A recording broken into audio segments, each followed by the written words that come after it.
जी प्रणाम। कहे के बाटे कि आज हम लोग देखेंगे कबीर दास के साखिया। कबीर दास जैसे जानते हैं कि वह निर्भय निडर और अनेकों धर्म को एक धर्म में मिलाकर, अर्थात कहने का मतलब निर्गुण स्वभाव को भगवान को मानते थे। उन्हीं के द्वारा लिखा हुआ साखिया आज हम लोग देखेंगे।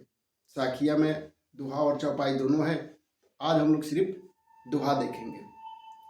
तो दोहा में उन लोग का पहला उनका दोहा है कि मान सरोवर सुभर जल हंसा केली कराही, मुक्ता फल मुक्ता चुने अब उड़ी अनंत न जाए। अर्थ का बात करेंगे हम, तो अर्थ हो जाएगा इसमें मान सरोवर सुभर जल, अर्थात मान सरोवर यानी कि जो तालाब का हम बात करें, जब एक तालाब में स्वच्छ पानी, खाने पीने के दाना जब एक हंस को मिल जाता है तो समझता है कि यह संसारिक जो है पूरा संसार इस तालाब तक है, इस तालाब के बाहर कोई दुनिया नहीं है और यह अनंत आसमान में मुक्त होकर नहीं उड़ेगा, नहीं उड़ना चाहेगा।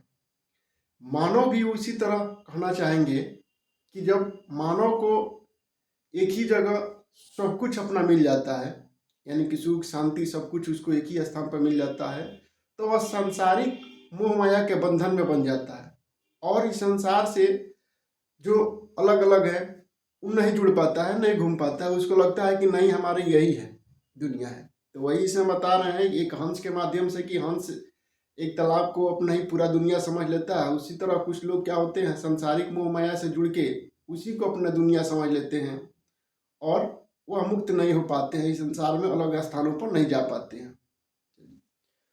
दूसरा हम देखेंगे, पहला का अर्थ था दोहा का, दूसरा दोहा उनका है कि प्रेमी ढूंढत मैं फिरूं, प्रेमी ढूंढत मैं फिरूं, प्रेमी ना मिले कोई, प्रेमी को प्रेमी मिले सब भी समृद्ध होए।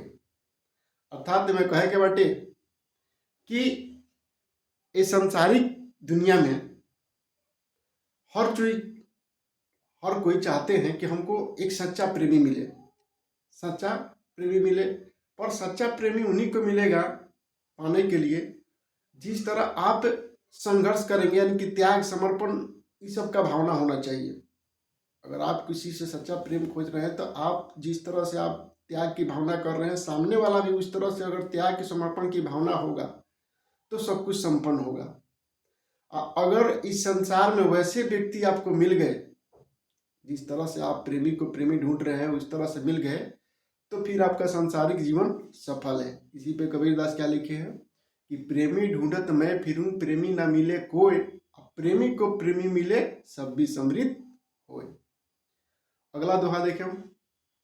अगला दोहा है उनका कि हस्ती चढ़िए ज्ञान की, हस्ती चढ़िए ज्ञान की, सहज दुलीचा डाली, स्वान रूपी संसार है। हस्ती चढ़िए ज्ञान की, सहज दुलीचा डाली, स्वान रूपी संसार है, भूकन दे झक मारी। अर्थात इस दोहा में कबीरदास कहना चाहते हैं कि जिस तरह से हम लोग जब हाथी पर चढ़ते हैं तो उस पर एक दुलीचा डाल देते हैं, कपड़ा का होता है बैठने वाला, उसको साफ करके हम लोग डाल देते हैं। ठीक उसी तरह जब हाथी की तरफ ऊंचाई पर हम लोग चढ़ते हैं तो दुलीचा डाल के बैठते हैं। उसी तरह वो बताए हैं कि इस जो सांसारिक संसार है इसको कुत्ता के समान बताए हैं कबीरदास। कहते हैं कि जब हम अपने ज्ञान रूपी संसार से ऊपर चढ़ते हैं, अर्थात अपने ऊंचाई की तरफ जाते हैं, हम अपना विकास करते हैं, तो हमारे आसपास के लोग हैं या कुछ ऐसे लोग होंगे जो हमारा बुराई हमको पीछा खींचने का काम करेंगे। तो जिस तरह से हम हाथी पे चढ़ते हैं, दुलीचा डाल लेते हैं उस पर बैठने के लिए, उसी तरह इस सामाजिक यानी कि स्वान यानी कि कुत्ता रूपी संसार और अपने बीच एक काल्पनिक पर्दा डाल लीजिए और संसार के लोग कुछ भी कहे, हमको ज्ञान अर्जन करना है, हमको ऊंचाई की तरफ जाना है तो हम जाएंगे, उस बातों पर हम ध्यान नहीं देंगे। तो इसी दुआ पर है कि हस्ती चढ़िए ज्ञान की, सहज दुलीचा डाली, स्वान रूपी संसार है, भूकंदे झक मारी। अब चलिए आइए अगला है उनका दोहा कि पखा पखी के कारणे, पखा पखी के कारणे सब जग रहा भुलान, निपक होके हरि भजे से ही संत सुजान। अर्थात कहे के बाटे में कबीर दास कहना चाह रहे हैं कि पक्ष विपक्ष के कारण अगर कोई संत है और पक्ष विपक्ष की बात कर रहे हैं तो वास्तव में संत नहीं है। जो इस पक्ष विपक्ष से विमुक्त होके हरि को भजेगा वही सही में वास्तव रूप में संत है। नहीं तो पक्ष विपक्ष करते रहिए, यानी कि आप सांसारिक मोह माया बंधन से अभी जुड़े हुए हैं, आप इस सांसारिक पक्ष विपक्ष से मुक्ति नहीं हुए हैं।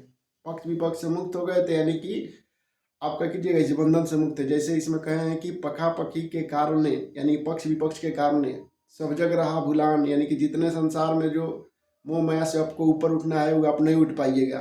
तो पखा पखी के कारण सब जग रहा भुलान और निपक होके भरी भजे, यानी ये दोनों से कोई मतलब नहीं रखेंगे, वही वास्तव में क्या है, आपके संत सुजान है। ठीक है, चलिए अगला लाइन हम देखेंगे इसमें कि अगला दुआ है, हिंदू मुहा राम कही, हिंदू मुहा राम कही, मुसलमान मुहा खुदाई, कहे कबीर जीवत तो वही जो दोहू के निकट न जाए। अर्थात हिंदू के मुंह से हमेशा राम राम निकलेगा और मुसलमान अपना खुदा खुदा करेंगे, अल्लाह भगवान अल्लाह अल्लाह अल्लाह करेंगे, पर वास्तव में सांसारिक जीवन सही रूप से जो होगा वही जिएगा जो है दोनों के निकट नहीं जाएगा। हिंदू मुआ राम कही, मुसलमान मुहा खुदाई, कहे कबीर जीवत वही जो दोहू के निकट न जाए। यानी कि इस सबसे ना हिंदू ना मुस्लिम सब कुछ से निपक होकर जो रहेंगे वही वास्तव में सांसारिक जीवन का मतलब और अर्थ समझ पाएंगे। अगला उनका दुआ है कि काबा फिरी काशी भया, राम ही भया रहीम, मोट चून मैदा भया, बैठे कबीरा जीव। बड़ा सुंदर इसका कुछ अर्थ है। जैसे कह रहे हैं कि आप मुसलमान धर्म के हैं तो काबा गए लोग, हिंदू धर्म के हैं तो काबा फिरी काशी भया, तो हिंदू धर्म के लोग समझेंगे काशी जाए तो हमको मोक्ष की प्राप्ति होगी, मुसलमान लोग समझेंगे काबा जाए तो हमको मोक्ष की प्राप्ति होगा। तो पर दोनों का अर्थ एक ही है कि संसारिक मोह माया के बंधन से दूर होना और मोक्ष की प्राप्ति करना, अर्थात भगवान की शरण में जाना। और मोट चून मैदा भया बैठा कबीरा जीव, तो कह रहे हैं कि जब दोनों का अर्थ एक ही है और इसके माध्यम से समझा रहे हैं जिस तरह से मैदा और आटा दोनों है और दोनों क्या करते हैं, दोनों का लक्ष्य एक ही है, भूख मिटाना। तो अलग अलग आपका रूप बनाया गया है पर वास्तव में सबका एक ही लक्ष्य है, क्या करना, मोक्ष की प्राप्ति करना, इस संसारिक मोह माया बंधन से दूर होना और भगवान की शरण में जाना। तो वही कह रहे हैं कि इस लाइन में कह रहे हैं कि काबा फिरी काशी भया, राम ही भया रहीम, मोट चून मैदा भया, बैठा कबीरा जीव। अर्थात अलग अलग रूप बटे पर सबके लक्ष्य और अंतिम मंजिल एक ही बा। लास्ट है इसका, बड़ी सुंदर सा दोहा है कि ऊंचे कुल के जन्मिया, ऊंचे कुल के जन्मिया, जे करनी ऊंच न होए, सुबरन कलश सूरा भरा, सुबरन कलश सूरा भरा, साधु निंदा सोई। अर्थात में कह रहे हैं कबीरदास कि अगर आप ऊंचे कुल में जन्म लिए तो ऊंचे कुल में जन्म लेने से आपका कर्म अगर ऊंचा नहीं है तो आप ऊंचे नहीं कहलाइएगा। ऊंचे कुल के जन्मिया, जे करनी ऊंच ना होए, सुबरन कलश सूरा भरा, साधु निंदा सोए। उसका उदाहरण एक समझा रहे हैं कि ऊंचे कुल में अगर आप जन्म ले लिए, कर्म आपका ऊंच नहीं है तो आप ऊंचे नहीं कहलाइएगा। इसके एग्जाम्पल दे रहे हैं कि अगर सोने का कलश है, अगर सोने का कलश है और उस कलश में अगर सूरा भर दीजिएगा, यानी कि शराब मदिरा भर दीजिएगा, तो वह सूरा और मदिरा अमृत नहीं हो जाएगा। तो उसी तरह बता रहे हैं कि जब भी हम इस संसार में हैं तो हम अपने कर्म से आगे बढ़ सकते हैं, कर्म से ऊंचे हो सकते हैं, ना कि यह अलग अलग माध्यमों से हम ऊंचे कुल में जन्म ले लिए हैं तो हम ऊंचा हो गए, ऐसा कुछ नहीं है। चलिए हम यहीं साखिया तक रखते हैं कबीरदास का। अगले कुछ लाइन में हम लोग देखेंगे उनका जो चौपाई है उसके बारे में भी हम लोग चर्चा करेंगे। चलिए रखिए यहीं तक जी, प्रणाम।